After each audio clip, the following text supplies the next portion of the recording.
ప్రభువైన యేసుక్రీస్తు నామములో మీకు సమాధానం కలుగునుగాక. షలోం. మొదటి దిన వృత్తాంతముల గ్రంథము 16వ అధ్యాయము 34వ వచనము.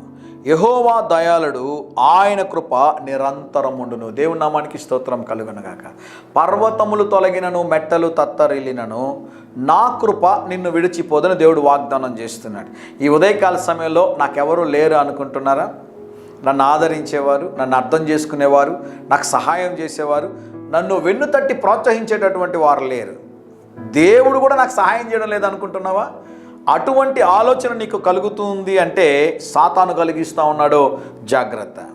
నాకెవరు లేరనే డిప్రెషన్లో ఉన్నావా? నేను ఏది చేయలేకపోతున్నానని బాధలో ఉన్నావా? కృంగిపోయి ఉన్నావా? అన్నీ నా జీవితంలో ఓటమి నువ్వు అనుకుంటున్నావా? దయగలిగిన దేవుడు ఉన్నాడు, నీ ఎడల కృప చూపించే దేవుడు ఉన్నాడు. ఆయన నిన్నెన్నడు విడువడు, ఎడబాయడు. నూతనమైన కార్యం చేయాలని దేవుడు ఆశపడతా ఉన్నాడు.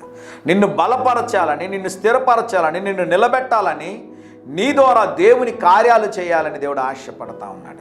నీ ద్వారా దేవుడు మహిమపరచబడాలని ఆశపడతా ఉన్నాడు. దేవుని దగ్గరికి రాగలిగితే ఆ దయగలిగిన దేవుడు నీ ఎడల కృప చూపించి మీరు తలపెట్టే కార్యములన్నిట్లో మీకు జయమును అనుగ్రహించి మిమ్మల్ని అనేకులకి ఆశీర్వాదకరంగా, దీవెనకరంగా దేవుడు చేయునుగాక.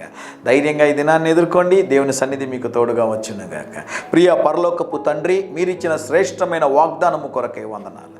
మా ప్రియులు తలపెట్టే కార్యమంతటిలో జయమును అనుగ్రహించుమని యేసు నామములో ప్రార్థిస్తున్నాము తండ్రి. Amen, amen.